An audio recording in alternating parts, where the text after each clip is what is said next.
My brother-in-law has always been a bit of a ruckus.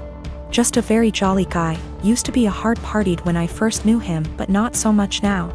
I mean, he still likes to drink and he smokes weed, but nothing compared to how he used to be. He stays in the basement apartment, which is a full apartment, separate from ours, with a kitchen and bathroom etc. In our house ever since he lost his apartment. He has never really been able to keep a good job, no college education, and also ADHD. And we live in NYC, so affording rent is impossibly hard lately. This was supposed to be a temporary thing for him, out of desperation because he lost his apartment. I should say that he has gone through multiple phases of depression from just living hard much of his life. I remember seeing him when he was in his 20s and he was just a damn mess. Living in shit apartments and working shit jobs, and I remember he was super depressed, like, you know, that kind of depressed. For a bit around a decade ago because of how awful his life was. And it was awful. I won't sugarcoat it. He was getting mugged in his area constantly. His apartment was horribly small and he worked horribly long hours. His ex-wife was awful to him and cheated on him. But in the past 2 months that he has been here, he's been an absolute joy. To both me and my wife and also our kids. We all love him so much. He clearly loves the basement, it's even bigger than his old apartment, and just in general it's in a much better location. He has said, multiple times, how much he loves it at our place. He also is just a great guy to have around. He is a blast with our kids and he always cooks food for us and is just a general great, funny, charismatic guy. He got a new job, working 60 hours a week at a shit job. And now he wants to move out to his friend's place all the way in Coney Island where he would be spending half of his paycheck on rent. At first, we were like, okay, well, this was our agreement, he was eventually gonna leave. But then we kinda had a family meeting and realized, hey, we want him here. I don't even care if he pays nothing in rent, he's great to have around. Just to be clear though, we did tell him he would have to pay something a month, a number we haven't decided yet. When we told him this, he kind of thought it was a joke, but then he agreed. He was very happy about it, and we were too, and we were kind of thinking like, he's a member of our house now, you know? But then he changed his mind suddenly, and was saying how he doesn't want to be a freeloader and that he thinks we are just allowing him to stay because we feel bad for him. He really will not listen to us at all when we say that we actually want him to stay. Even our kids, teens, have tried getting him to stay and he just won't accept it. Every time we bring it up to him he sort of does this pity thing where he's like, come on, I know you think I'm a loser.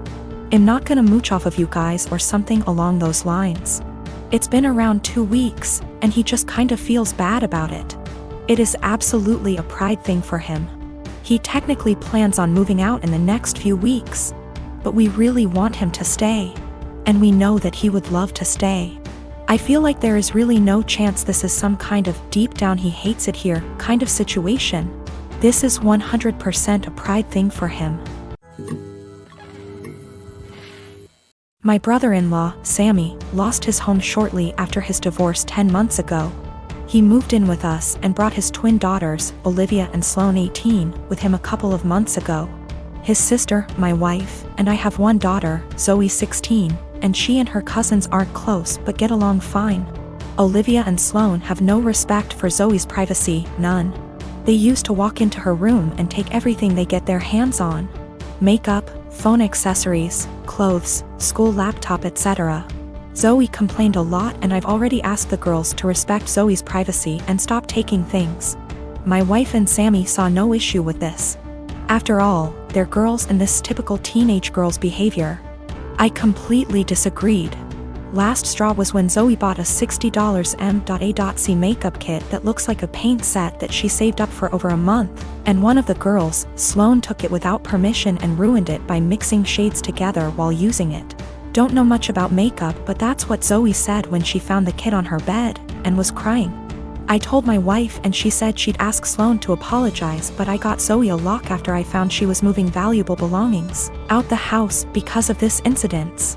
Sammy and his daughters saw the lock and weren't happy. The girls were extremely upset. Sammy asked about it and I straight up told him. He said, my daughters aren't thieves. It's normal that girls of the same age borrow each other's stuff. He said Zoe could easily get another makeup kit for $15 from Walmart and shouldn't even be buying expensive adult makeup in the first place, and suggested my wife take care of this defect in Zoe's personality, trying to appear older than she is. He accused me of being overprotective and babying Zoe with this level of enablement. I told him this between me and my wife, but she shamed me for putting a lock on Zoe's door for her cousins to see and preventing them from spending time with her, saying I was supposed to treat them like daughters. Then demanded I remove it, but I said this lock does not get removed till her brother and his daughters are out of our house. She got mad I was implying we kick them out and said her family'll hate me for this. So I reminded her that I let Sammy and his family move, in which something her own family refused to do, so she should start with blaming them for not taking their own son and niece's granddaughters in. If it wasn't for her family's unwillingness to help, we wouldn't be dealing with this much disturbance at home. Everyone's been giving me and Zoe silent treatment, and my wife is very much upset over this. I gave birth to my daughter weeks ago. My experience was pretty traumatic, and since it was my first, I had no clue what to expect. When I went into labor, I had the most difficult time of my life. I was in pain for hours. My mom was with me, but she had to go, and my husband was with me the entire time. I did something so embarrassing in the delivery room. I pooped myself, which was unexpected and I don't know, but it was embarrassing, and although my medical team were very professional about it, my husband couldn't help himself and started laughing about it later and even telling my family about it, but they didn't react. Just didn't find it funny, and neither did I. In fact, I found it embarrassing, and I already told him to stop bringing it up, especially when he started joking about getting me diapers for my opsies. It got really tiring and chipped away from my self-esteem and confidence. We were with his parents celebrating New Year's Eve together when I excused myself to the bathroom. While I was getting up, he made a quick remark and said, "Oh, yeah, you should go quickly because we don't want any accidents just like the one we had at the hospital. You know what I mean?" While blinking at me. His family actually laughed, and brother-in-law commented, "Good one." I was astonished and so angry and ashamed. I literally just lost it on him and yelled at the top of my lungs, calling him a cruel and insensitive jerk, to be using the difficult experience of birthing his child as a joking matter and humiliating me in front of everybody. He was shocked, staring back at me and not saying a word. All went silent, and I just stormed off to the bathroom till we left, and that was when he snapped, saying I messed up by talking to him like that in front of his family during dinner. I said I couldn't hold my tongue for that long, and after he kept joking about an embarrassing thing when I told him to stop. He said he was just joking, and I went overboard with my reaction, and also, I should have sucked it up and waited till we got home so we could address this privately, and I could even yell at him as long as I wanted. We argued about it after we got home, and he kept saying I humiliated him in front of his family during the celebratory evening by being petty and trying to one-up him. He even said I should have laughed along, not fly off the handle licks that. University is starting back soon, so many of my friends started moving back to town. I am 17 female, live in a house with 5 friends. I wasn't born in the UK but moved here with my parents when I was 17. We come from another European country, so I speak my native language, English, which is far from perfect. I've been learning Spanish and English since I was little, and my Spanish is better than my English. I don't have an obvious accent in English, people just assume that I am Canadian.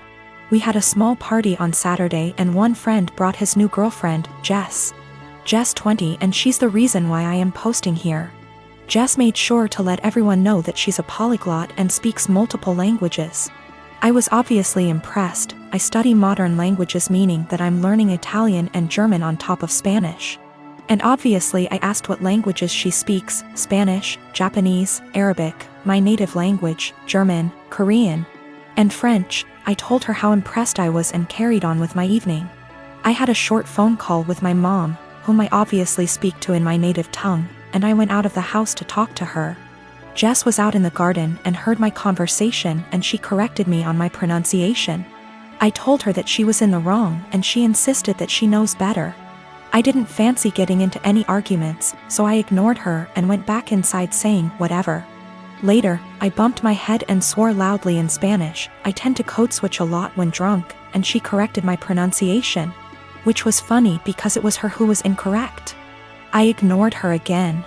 A while later I wanted my friend, who is from Spain, to hand me something, but I forgot how it's called in English. So I said, "Hand me Spanish word, please," knowing my friend would understand. Jess decided to correct me again, using completely incorrect word. My friend and I looked at each other, and me being drunk, I lost any self-control I had. I spoke to Jess in Spanish asking her what the hell she thinks she's doing. And she looked at me telling me that my Spanish was so wrong that she didn't understand a word. It wasn't, but okay. So I told her the same thing in my native tongue. To which she replied with the same thing. I laughed at her and told her it's my native language and she really shouldn't lie about being a polyglot and correcting people when she doesn't actually speak those languages. She was fuming. She tried to grab her boyfriend's hand and leave with him, but he was too drunk to care and just said, "Told you to stop lying." I don't know how she got my number, but she called me this morning screaming what an asshole I am to humiliate her like that, and if she knew I spoke the language, she wouldn't have corrected me. I do feel bad now. I realize how humiliating this must have been for her, but on the other hand, she shouldn't have been lying.